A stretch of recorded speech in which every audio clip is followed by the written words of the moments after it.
Саламатсыздарбы? Урматтуу төрага, урматтуу кесиптештер.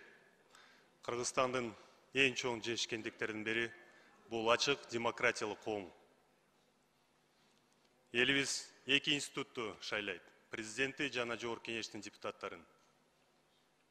Элдин өкүлдөрүн болуп, алардын мүддөсүн ишке ашырууга аракет кылабыз. Жогорку кеңеш бул өзгөчө бийлик бутагын. Бийликтин жана элдин ортосунда көпүрө катары депутаттар турушат. Элибиз бизге карата чоң үмүт менен карайт. Тең салмактуу, адилеттүү чечимдерди кабыл алабыз деп күтүп турат. Делимитация бул өтө сезимтал маселе. Туура, боордош мамлекеттер менен кызматташтыгыбызды бекемдетишибиз керек. Бул эки тараптуу кыймыл жана чечимдер эки тарапка тең өз ара пайдалуу алып келиши керек. Илгертеден бери бүгүнкү күнгө чейин бир тууганыбыз менен суу менен бөлүшөбүз. Сөзсүз ушундай болот, сөзсүз ушундай болуш керек. Эч качан шек саноо болбош керек. Ынтымакта жашайбыз. Өзбекстандын президенти Шавкат Миромонович акылдуу, даанышман инсан. Анын мөөнөтүндө Өзбекстан чоң жетишкендиктерге ээ болду. Укмуштуудай, кереметтүү өсүүдө Өзбекстан. Бирок кеп Өзбекстан боюнча эмес. Маселе ичибизде, мамлекетибизде. Сый урмат менен талкуулоо болуш керек. Депутаттардын өзгөчө макамы бар. Өткөн апта дүйшөмбү күнү өкмөт бизге келишимдин долбоору алып келип, макулдугу бергиле деп, жактырылсын деп сурашты. Жакшы билесиздер, мен бир топ жолу маалымат бердим. Кагаздар толук берилген жок. Бизди шаштырышты. Кече күнү айтып атат, мен бүт кагаздарды көрдүм деп. Буну бат эле тастыктаса болот. Биринчи сектор иштейт. Бул купуя кагаздар. Протоколдор жана карталар бул купуя кагаздар. Биринчи секторду чакырып койлу. Бүгүн эртең менен биз биринчи сектордун башчысын чакырдык. Өзү айтты, мен кол койгон жокмун.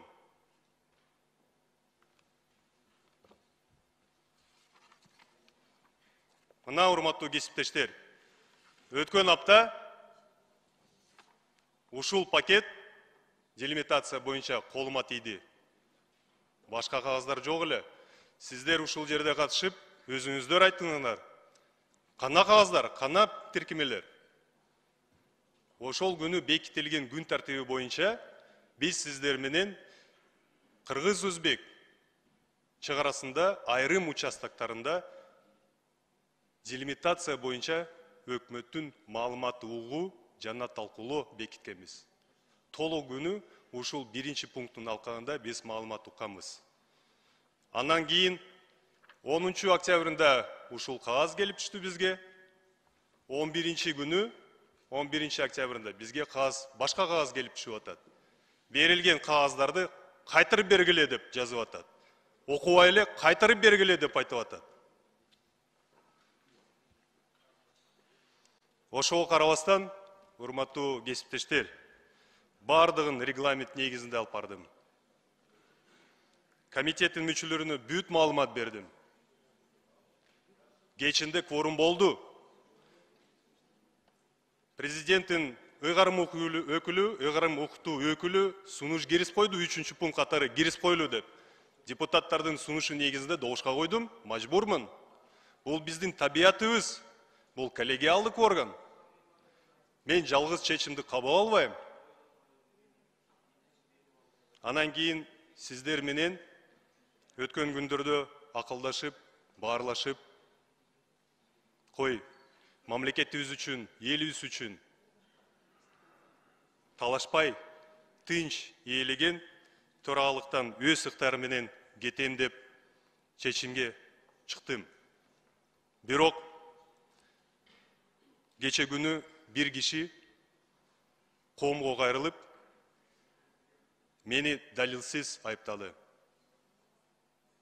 Adaletsiz jamandalı. Намыска тийди.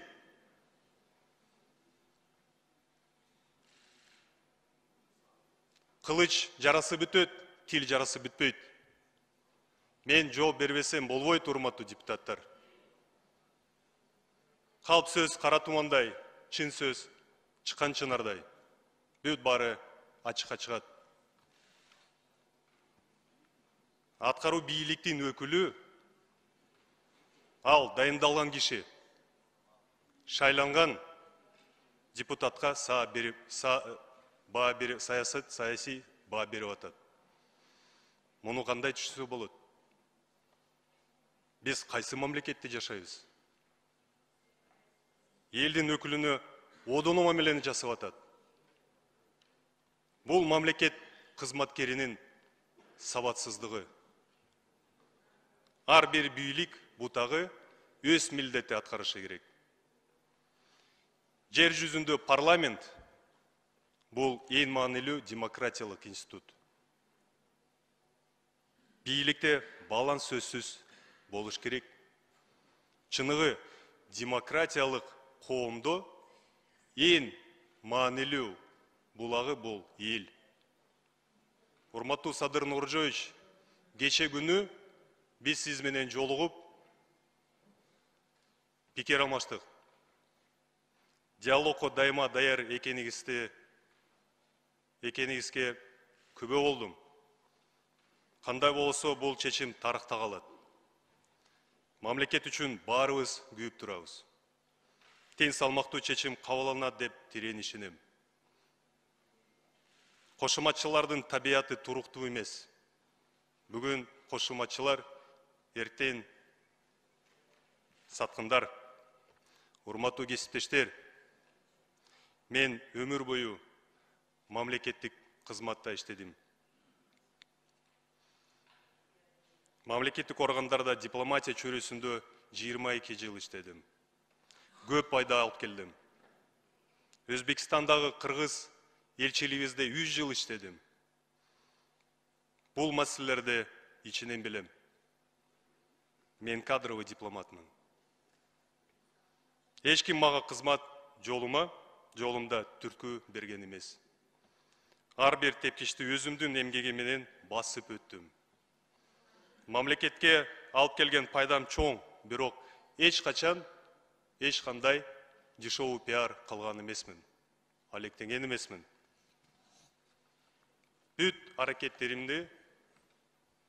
Бүт аракеттерим жогорку кеңештин аброюн көтөрүш үчүн жумшалган.